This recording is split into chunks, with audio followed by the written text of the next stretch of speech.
தஞ்சை மாவட்டத்தில் கடந்த சில நாட்களாக பெய்த கனமழையால் பருத்திக்கோட்டை உள்ளிட்ட பல்வேறு பகுதிகளில் அறுவடைக்கு தயாராக இருந்த நெற்பயிர்கள் முளைக்க தொடங்கி இருப்பதால் விவசாயிகள் பெரும் இழப்பை சந்திக்கிறார்கள். விவரங்களோடு செய்தியாளர் காதருசேன் இணைந்திருக்கிறார். காதருசேன், விவசாயிகள் இழப்பை சந்திக்க நேரிட்டிருக்கிறதே, என்ன சொல்றாங்க விவசாயிகள்?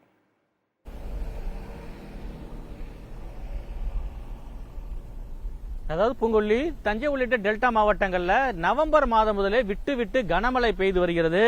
இந்த மழை காரணமாக 1 மாத பயிர், 2 மாத பயிர், அதே போல அறுவடைக்கு தயாராக இருந்த நெற்பயிர்கள் என அனைத்து நெற்பயிர்களுமே கடுமையாக பாதிக்கப்பட்டுள்ள நிலையில தற்பொழுது பாத்தீங்கன்னா பருத்திக்கோட்டை, உளூர், புலவன்காடு உள்ளிட்ட பல்வேறு பகுதிகளிலும் தற்போது அறுவடை செய்ய வேண்டிய நிலையில் இருக்கக்கூடிய நெற்பயிர்கள் நேரடியாக பார்க்க முடியுது. வேர் அழுகி அப்படியே நெல்கள் முளைக்க தொடங்கிவிட்டது. ஒளிப்பதிவு டேவிட் காமிச்சிட்டு இருக்காரு பாருங்க. இந்த பயிர்கள் அனைத்துமே முளைக்க தொடங்கிவிட்டது. அதே போல நிற்கின்ற நெற்பயிர்களுமே ஈரப்பதம் காரணமாக நாற்றாக மாறிவிட்டது.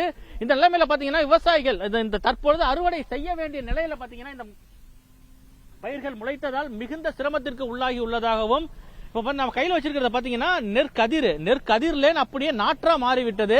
இதே போலதான் இந்த பாத்தீங்கன்னா நூற்றுக்கணக்கான ஏக்கர்ல இந்த பகுதியில் உள்ள நெற்பயிர்கள் அனைத்துமே நாற்றாக மாறிவிட்டது.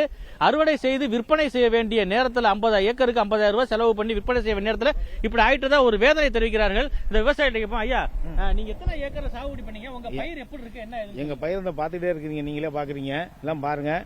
ஒரு ஏக்கருக்கு உள்ள நாங்க செலவு பண்ணி இந்த அறுக்க போற இடத்துல இது மாதிரி இருக்கு. எங்க ஊர்ல ஃபுல்லா இது மாதிரி பாதிப்பு தான். டெல்டா மாவட்டம் ஃபுல்லா இது மாதிரி பாதிச்சிருக்கு.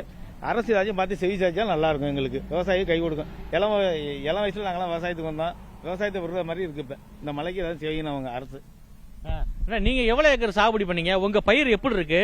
இப்ப கையில வச்சிருக்கீங்களே, எத்தனை நாள் பயிர், எவ்வளவு செலவு பண்ணீங்க? இது 4 ஏக்கர் நட்டுருக்கு சார். இது 45 நெல் ரகம். இது நட்டு ஏக்கருக்கு ஒரு 40,000 செலவு ஆயிருக்கு. இப்ப அறுக்கும் தருவாயில உள்ளது இந்த நாற்றாக முளைச்சி விட்டது. இது மாதிரி 4 ஏக்கரும் முளைச்சி பயிராக இருக்கிறது. நீங்க எவ்வளவு ஏக்கர் சாகுபடி பண்ணீங்க? எந்த பகுதியில பண்ணீங்க? உங்க பகுதியில எந்தெந்த ஏக்கர்லாம் எவ்வளவு பாதிக்கப்பட்டிருக்குன்னு சொல்லுங்களா? 4 ஏக்கர் பாதிக்கப்பட்டிருக்கு. 42 எல்லாம் முளைச்சி வந்துட்டு. எவ்வளவு செலவு பண்ணீங்க? இப்ப எப்படி இருக்கு? 50,000 ரூபாய். விவசாயிகள் சொன்னதை கேட்டீங்க. ஏக்கருக்கு 50,000 ரூபாய்க்கு மேல் செலவு செய்து தற்பொழுது இந்த நெற்பயிர் அனைத்துமே பாத்தீங்கன்னா முளைக்க தொடங்கிவிட்டது. நாற்று, அதாவது கதிரிலிருந்து நாற்று வர தொடங்கிவிட்டது. இதே போலதான் பாத்தீங்கன்னா பருத்திக்கோட்டை, உளூர்,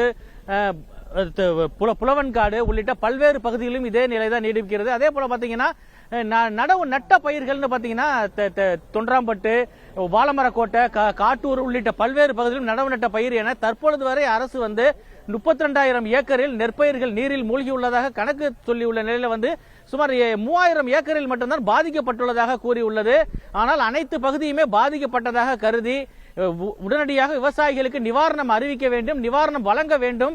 ஏனென்றால் இனிமேட்டு நடவு நட்டு இந்த பயிரை காப்பாற்ற முடியாது, அறுவடை செய்தாலும் ஈரப்பதம் அதிகம் உள்ளது என காரணம் காட்டி கொள்முதல் செய்ய மாட்டார்கள் என்ற நிலையில் இருக்கக்கூடிய நிலையில உற்பத்தி செலவோட கூடுதலாக 50% நிவாரணம் வழங்கினால் மட்டுமே தங்கள் வாழ்வாதாரத்தை பாதுகாக்க முடியும், அடுத்த நடவுக்கு செல்ல முடியும் எனவும் விவசாயிகள் வேதனையை தெரிவிக்கிறாங்க. பூங்குழலி, நன்றி காதருசேன்.